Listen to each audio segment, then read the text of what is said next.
Hi, Diana Freg here. I am the host of the Gooder Podcast, where I get to talk with the powerhouse women in the food, beverage, and wellness CPG categories about their journeys to success and their insights on the industry. This episode is brought to you by Retail Voodoo. Retail Voodoo is a brand development firm providing strategic brand and design services for brands in food, wellness, and beverage industries. Our clients include Starbucks, Kind, REI, PepsiCo, Heike, and many other market leaders. So if your goal is to crush the competition by driving growth and disrupting the marketplace with new and innovative ideas, give us a call and let's talk. Or you can check out more at retail-voodoo.com. Well, today I get to interview Kimberly Lamb. I didn't put your last name in here. Let's start that over. Okay. Today I get to introduce you all to Kimberly Lamb, who is in brand management and marketing professional with extensive experience in building lifestyle and CPG brands on a global scale. She has a keen eye for driving the bottom line. This will be important later on as we chat. You guys will hear. Okay. Kim has focused her career on driving iconic brands like Coca-Cola, Marriott, Delta, and American Express through a multiple of changing landscapes, as well as growth brands like Chobani, which set out to create new categories in CPG. Kim currently leads the marketing department at Sanzo, where she's proud to bring its mission of bridging cultures through authentic Asian flavors to life. I'm so excited about this. Really excited to talk to Kim. And before we start chatting, want to send a really huge thank you out to Emily Ma, who reached out to me specifically and asked me about interviewing a very specific set of folks in CPG, Kim being one of them. So thanks for the inspiration, Emily. I'm glad that I can make this happen and encourage any of you that want to hear from anybody else in the industry to reach out. I am welcome to do my best and bring and invite these amazing people onto the show. Okay, Kim, how are you? Welcome. I'm good. How are you? Thanks so much for having me. I'm super excited to be here. Oh my gosh. Okay. Yes, I am excited because Sanzo and was a fast favorite in our household. Specifically, I'm going to say something super polarizing here. We drink the lychee flavor, not the lychee flavor. Okay. I love it. I know those of you that don't know what this flavor is, lychee.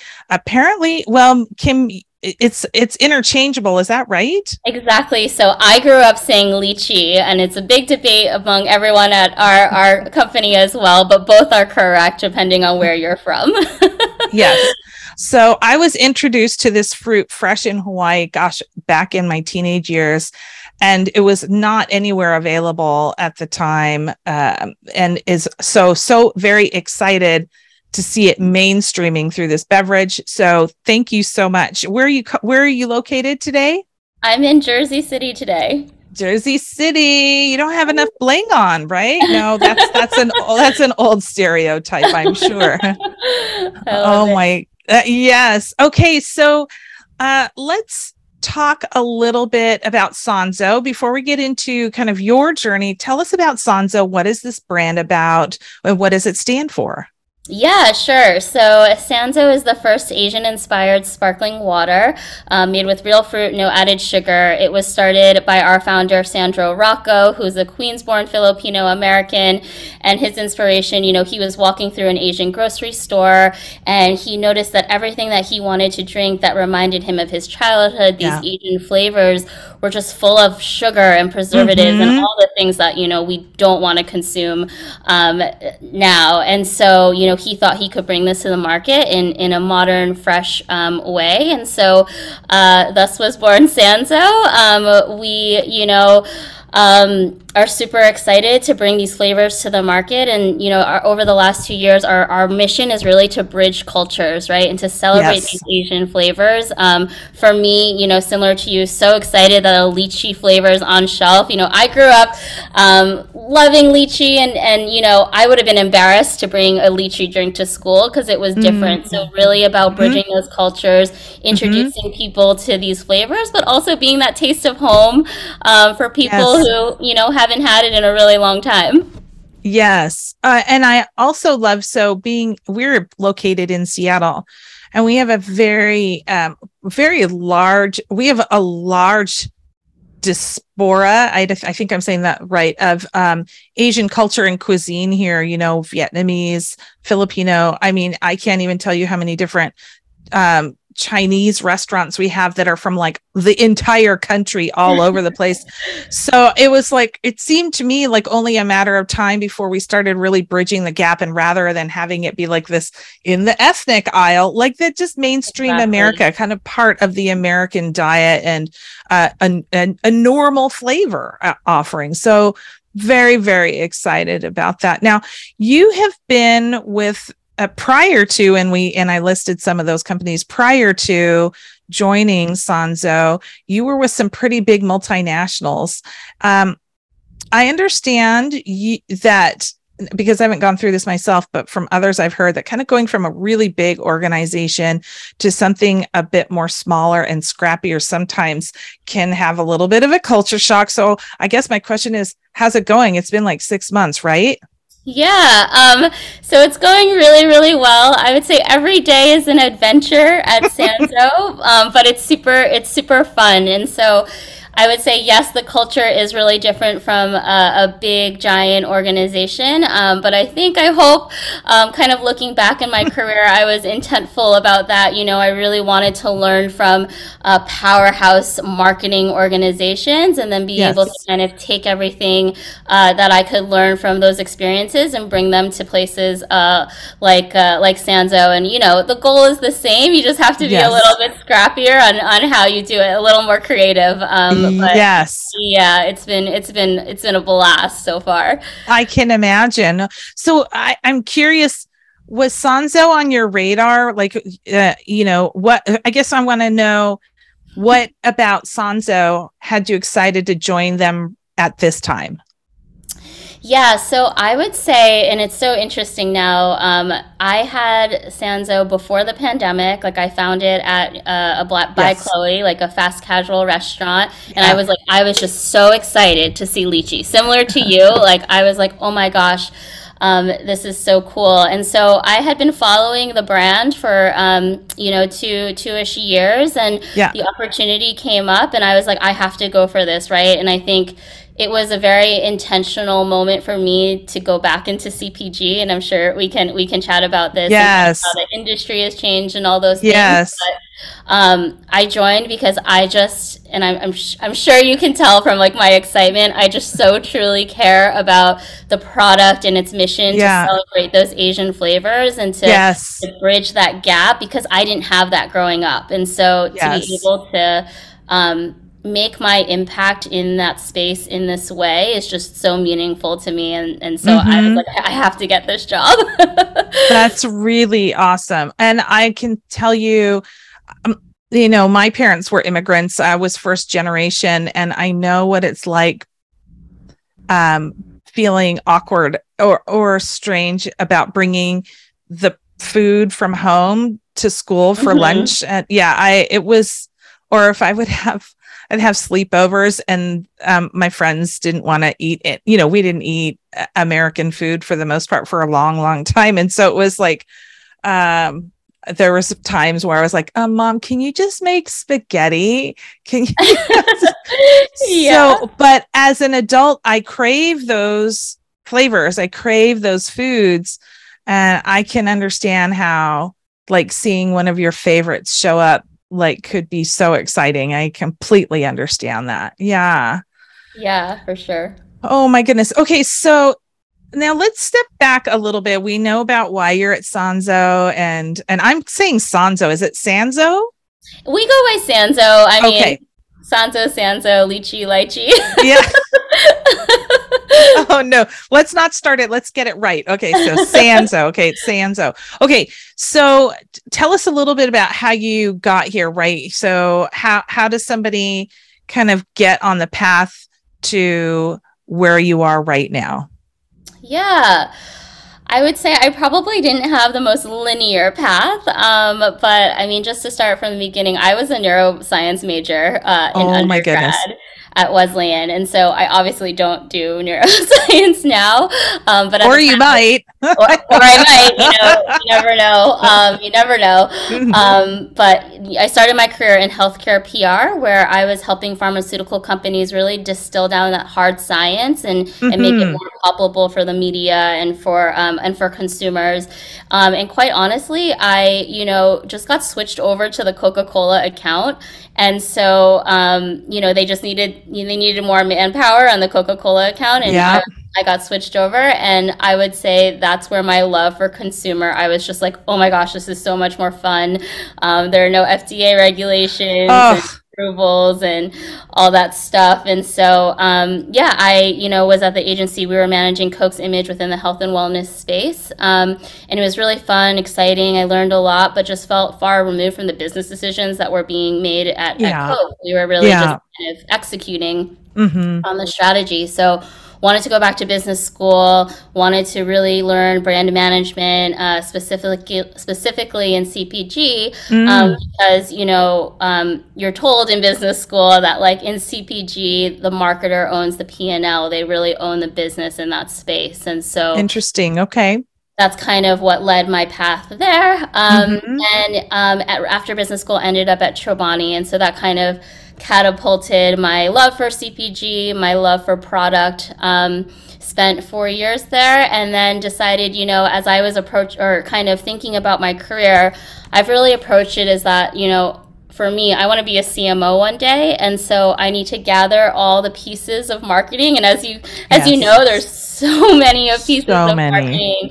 And so how do I start gaining, the experiences, those pieces, so that I can bring it together one day? And again, you look back and you're like, hopefully it was intentful, but I feel that, I'm in just kind of the perfect place now, marrying my partnerships experience, a little bit of digital from Amex, Chobani with the CPG and growth Yeah. brands, and it's just kind of, it's all working in the moment.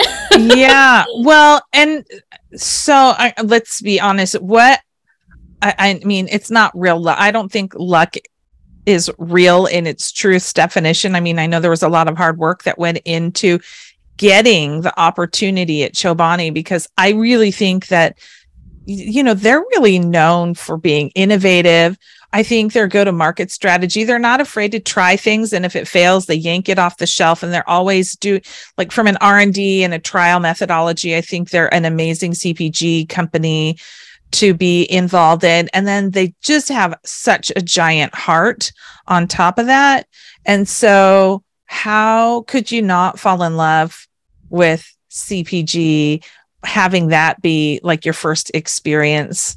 Do you know what I mean? Like that I'm saying pretty lucky. I know you earned it. You worked hard for it, but wow, not everybody gets that opportunity, right? Yeah, for sure. And I think for me too, it was just, again, maybe my personality, I don't know, but it was just so important for me to just be a part of a mission Yes. driven brand. Yes. And I had interests also in like corporate social responsibility and just being able to drive business but do good. And so yeah, like that really drew me to Chobani to be mission driven and Hmm. intentful in Hmm. my work. That's awesome. Now, I noticed, and doing a little bit of sleuthing about your background, that you have done some really amazing work around partnerships.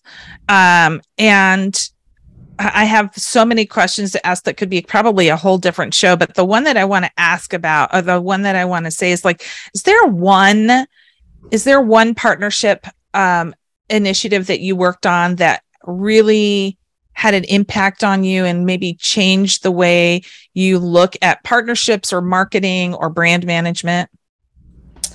Yeah. So the biggest one that comes to mind, which I feel like I learned the most about myself and like how I approach my career and partnerships. Definitely when we did, I did with Marriott. Le Meridien is a brand that's owned by Marriott, and we partnered with La Bouche Rouge Paris, which is a small boutique beauty company in France. And so just to kind of paint the story for you, Le Meridien is a brand that was born out of Air France, and that whole brand is about living the French Riviera lifestyle, and you can see it through all their programs, their coffee program, their champagne program. Like when you go there, you live this European coastal kind of vibe. I'm starting to breathe it in. Right?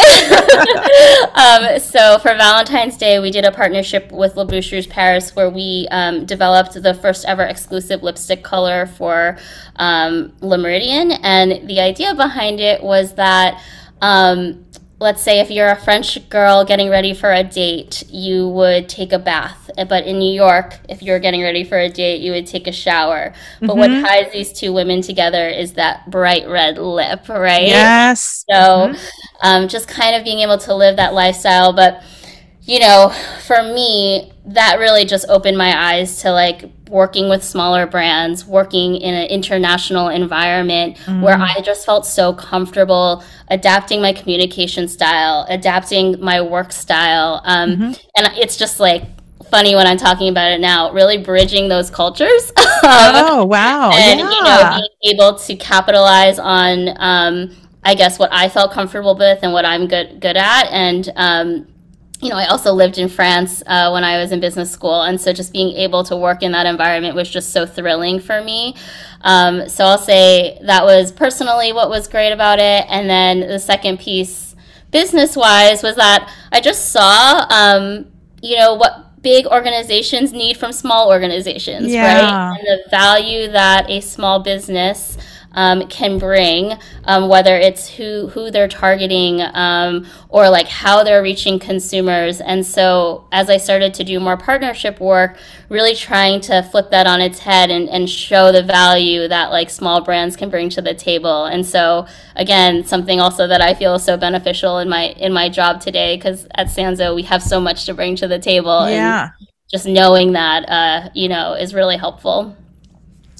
Yes, that's wonderful. In a previous life, I used to work with people from France, and when I go to the fancy food show in New York, I love going down the chocolate aisle. But so my one takeaway is I never saw anybody not look immaculate in their business attire.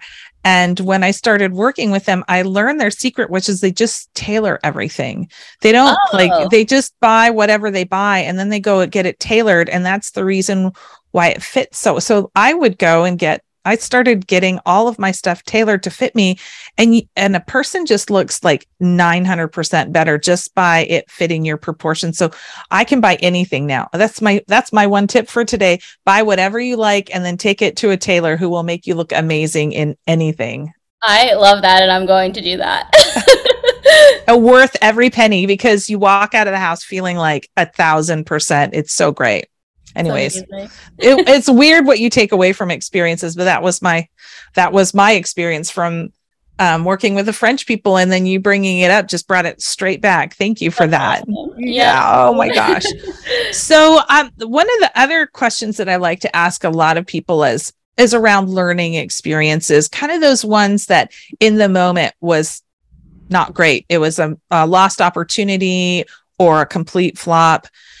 Something that had an impact on the way you manage yourself or the way you lead in business right now. Do you have one of those that you can share with us that you're like, well, if this didn't fail over here, there's no way I'd be doing blank?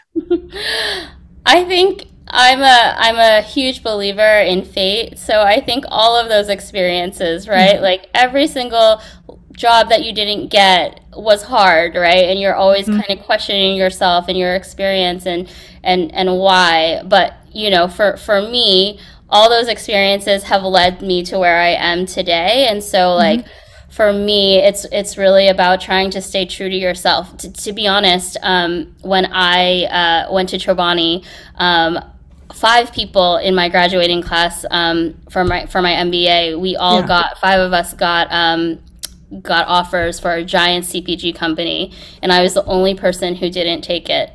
And I was told by, one of my friends, like, you're probably making the worst decision of your life, right? And those moments are really hard. And that was an active decision, right? And so the moments that aren't active are even harder than that. Yeah. But things, have a way of working out if you just, to me, like, stay true to yourself and have a clear vision of what you're aiming for, and you just like keep going at it and keep trying. And I don't know, hopefully with luck and hard work it works out. But I am someone who I feel, maybe again in retrospect, I tend to go against the grain a little bit. I like you. We get along great. Yes. Yeah, so the moments are hard in the moment, but then the out, when you get over the other side, it's I hope, or I feel it's more rewarding or meaningful. Yeah. Awesome. Well, talk to me a little bit about mentorship. Like, how did you use mentorship, or is there anyone that was really instrumental in kind of getting you to here at Sanzo?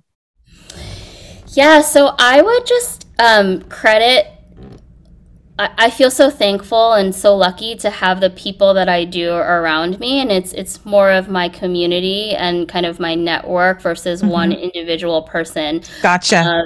Yeah, like I feel like I'm very, again, like intentful about who I ask questions to and which questions I ask to. But I do feel like I have a person for each of those questions in each of those moments. And so my network has been super, super supportive and helpful of me. And that's kind of how I've approached kind of that advice, like, what do I do now? question. Yeah. I get it. Send out, instead of reaching out to one person, you might reach out to a network of people. Yeah. Or like in different times or opportunities. Yes, for sure. Tell me a little bit, or tell us a little bit about something that you're really proud to have participated in, or have participated in over the last few years. Participation wise, I mean, one project that I'm really proud of was a project that is still going on today at Chobani. So less of a project now and more of a product. But okay. It was our first mission-driven SKU where all of the proceeds went to Operation Homefront, which is an organization that helps military families. And so everything behind that SKU, from its flavor innovation. It was the first time we were doing a flavor on the bottom and mixed berry on top to celebrate red, white, and blue, to really honor our veterans. To the fact that was the first time we were launching in a multi-pack, and then giving all of our proceeds to a charity. And it was meant, I think it was meant to be an in and out, and I kind of left the organization, and it's still going on today. Oh my gosh. Yeah. And so it's really great to see that my work had an impact in the future of the company. And so yeah, that's something that I'm super proud of, and just being able to, again, be a part of mission-driven companies or projects is just meaningful. And what was that SKU called? I don't know that I've heard of it. It's just it's a mixed berry with vanilla on the bottom. Oh, pack, yeah. Yeah. Okay. Oh, and do people know when they're buying that product that they're participating in that? Is there some front of pack? Yeah, the whole package is camouflage, and it has like the Operation Front button. And I think the company has definitely expanded it to other SKUs having other other missions and things like that. But yeah, it's nice to have been a part of it. Yeah, I can imagine. Okay, I have not seen that here on the West Coast. And I'm super geek. I don't know if you do this when you travel, but every time I go into another city, I take a half a day and just do grocery tours I even love if I'm that. on vacation. So, but I haven't been far. I haven't been on the East Coast since before the pandemic. So I'll have to put that on my list to hunt down. I want to see that live. Excellent. Very tasty. I bet.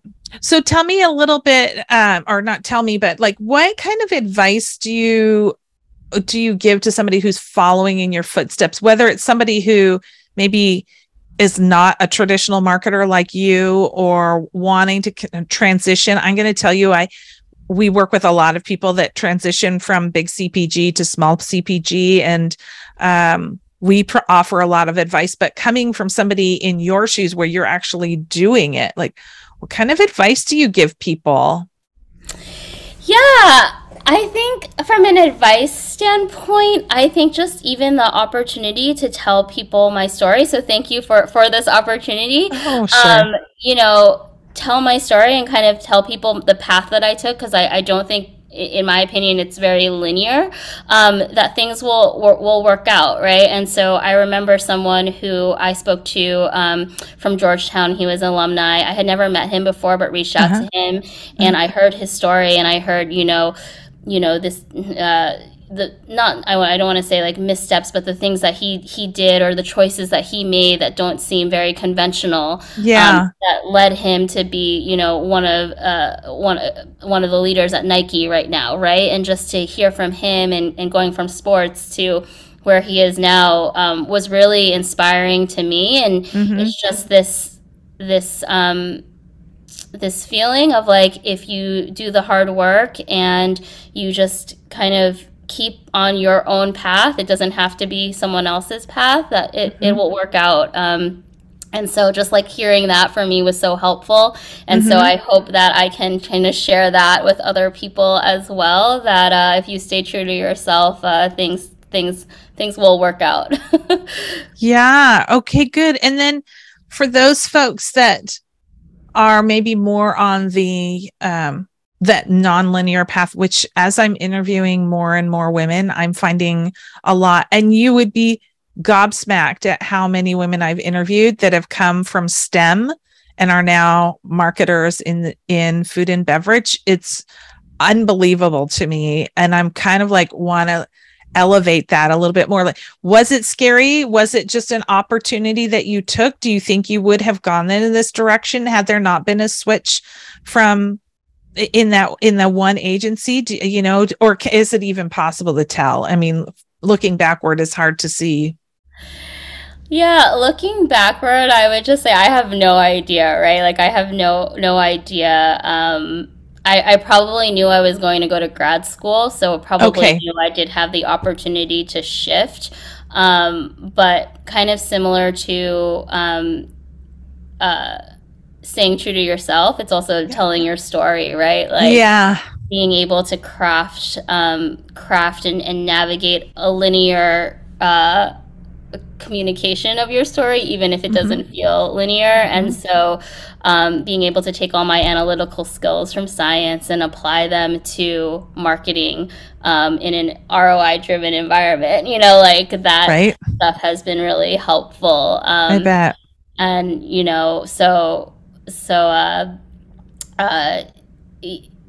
I'm so sorry. Can we do it more? Yeah, that's okay for sure.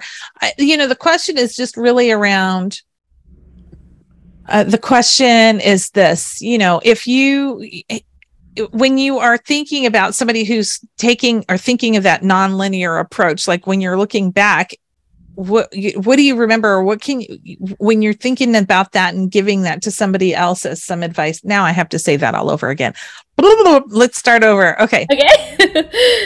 Okay. So when you're looking back at this opportunity and wanting to give advice to somebody who is possibly considering this nonlinear approach, like, oh my gosh, I went to school to be a blank, and now I feel like this is my calling.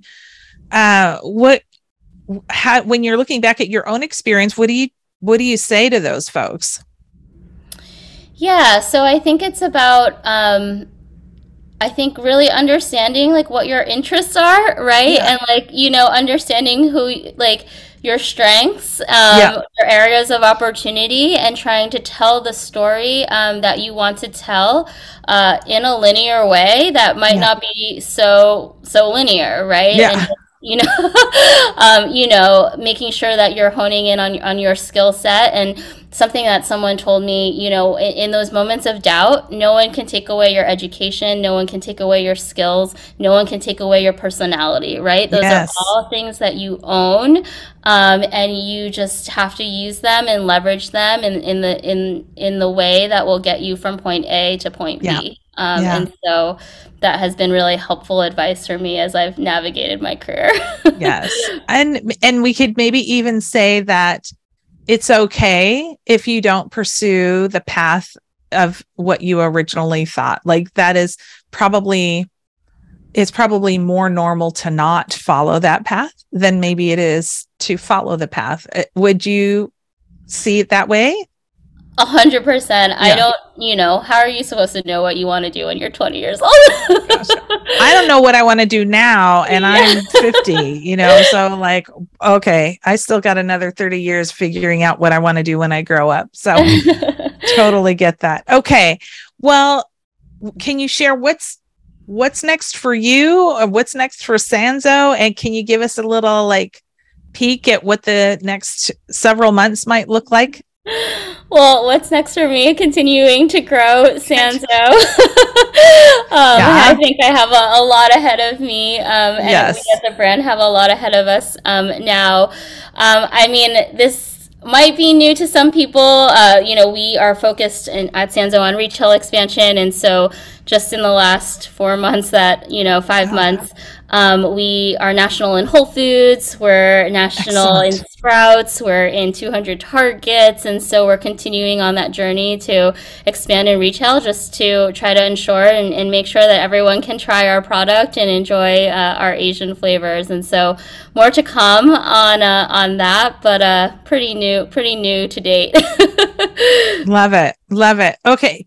Kim, I'm enjoying our conversations. We're coming up on those last questions that I like to ask absolutely everybody. And the first one is, what trends are you following? It could be in our industry and category or not. I'm just curious at what you're following.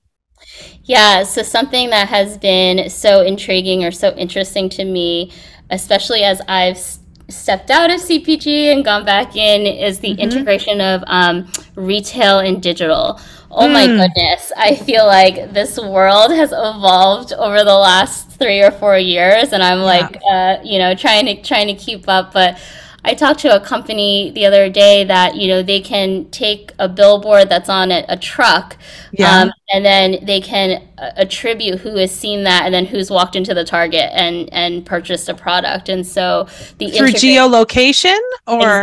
exactly. Oh my goodness. And so, yeah, that integration between technology, retail, digital is so fascinating to me, and I'm trying to keep up with it.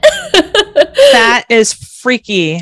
Yeah. I mean, like, it's so hard being a marketer, because as a marketer, you're like, that's so cool. And then as a consumer, you're like turning everything off on your phone and your car and isn't that crazy?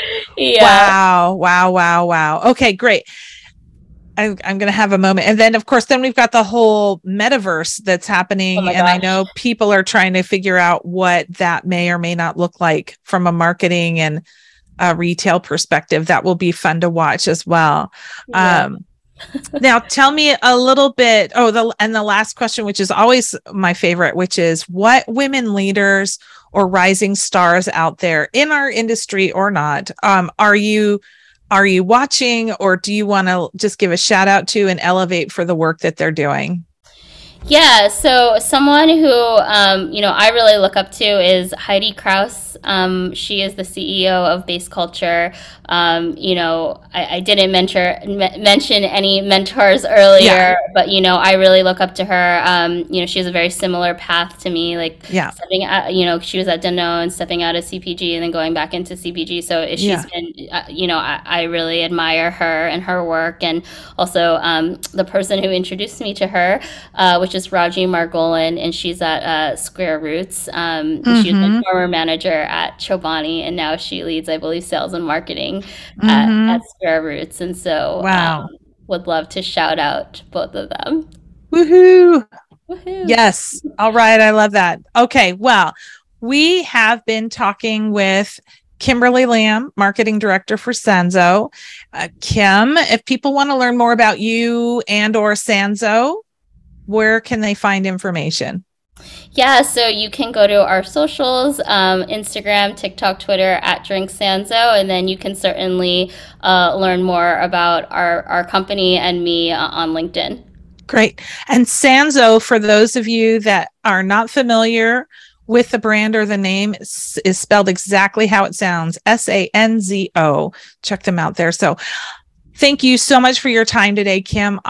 I'm so happy to spend time with you, and I'm feeling like we are a little bit more kindred spirity than maybe I might have figured the first time we spoke. So I look forward to a future connection and watching what you do at Sanzo. Wonderful.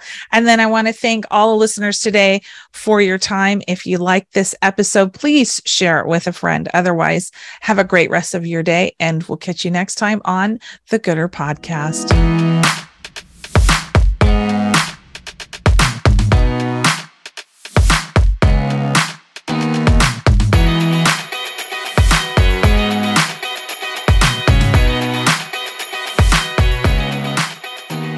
Produced by Heartcast Media.